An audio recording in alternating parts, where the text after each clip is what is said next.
Hey y'all, this is Anne Marie, the anti-HR lady, and I teach my clients how to leave discriminatory hostile work environments and how to make their employers pay them to leave those discriminatory hostile work environments. And I'm doing some videos over the next couple of weeks which are around the basics of doing that, because it seems to me that some of my followers are, getting confused about how these things work. And so I'm going to do some back to the basics because I want to make sure you guys understand the foundational aspects of this. So if you are a person who believes that you are being subjected to discrimination at work and you would like to remove yourself from this work environment and you'd like to know how to get your employer to pay you to leave, pay attention. I'm going to talk about the 4 things that you need to know, do, and understand to get your employer to pay you to leave a discriminatory hostile work environment. The first thing is you have to be able to recognize discrimination. You need to understand what discrimination is and what it's not. I've done a video and a blog post on the topic of what discrimination is and what it's not. You can check that out by going to the link in my bio or the description of this video if you're watching it on YouTube. Everything is not discrimination. Your boss not liking you is not discrimination unless you can prove that the reason they don't like you is discriminatory. They don't like you because you have a protected characteristic or belong to protected class, right? But just coming and saying, my boss doesn't like me, which a lot of people, come into my DMs or they do discovery calls, and I ask them, well, why do you believe you're in a discriminatory work environment? And they tell me my boss doesn't like me. That's not discrimination.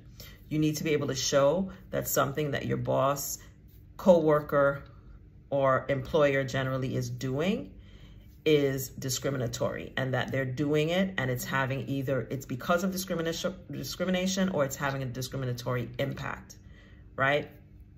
And I've done videos about what discrimination is, so go check that out. But the number one thing is, first of all, you got to recognize discrimination and know what it is. The second thing is you have to effectively document the discrimination. And this is where most people fail, is that they document or they don't document at all, but they don't do it effectively. Emphasis on the word effective, right?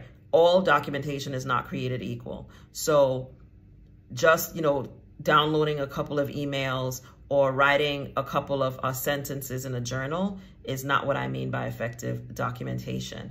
So one of the things that I do make available to the public is a documentation journal. I just updated it and improved it. It gives a lot of prompts. It gives explanations about some of the terms. It explains protected classes, gives examples of different types of workplace behaviors that are problematic. So if you want to understand how to effectively document a workplace, you can grab my documentation journal. It is on my website. And you can get that at the description or the link in bio, depending on where you're watching this video.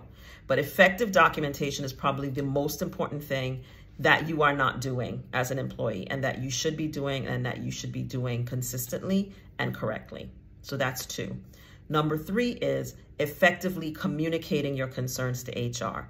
And as I explain all the time, you need to have a plan and a strategy before you go to HR and communicate a discrimination claim, because more than likely they are not going to act in your favor. They may very well target you or help your supervisor, manager, or whoever engage in retaliation against you. So knowing how to effectively communicate your concerns to HR once you have your documentation together is critically important. And again, the emphasis is on the word effective, not just communicating it, but doing so correctly, doing so at the right time, and doing so with a strategy and an outcome in mind. That's the 3rd thing.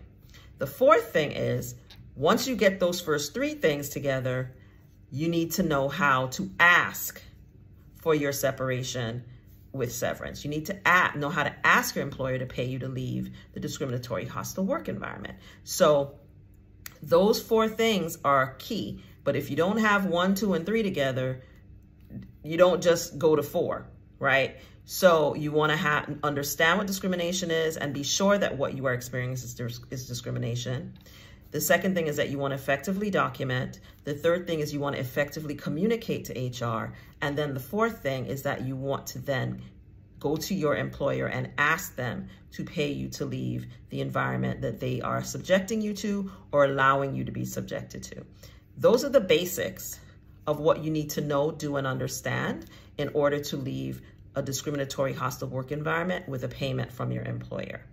If this is something that you are interested in pursuing, please grab access to my online masterclass. I take you through all the steps in detail, exactly what to do, how to do it to be successful.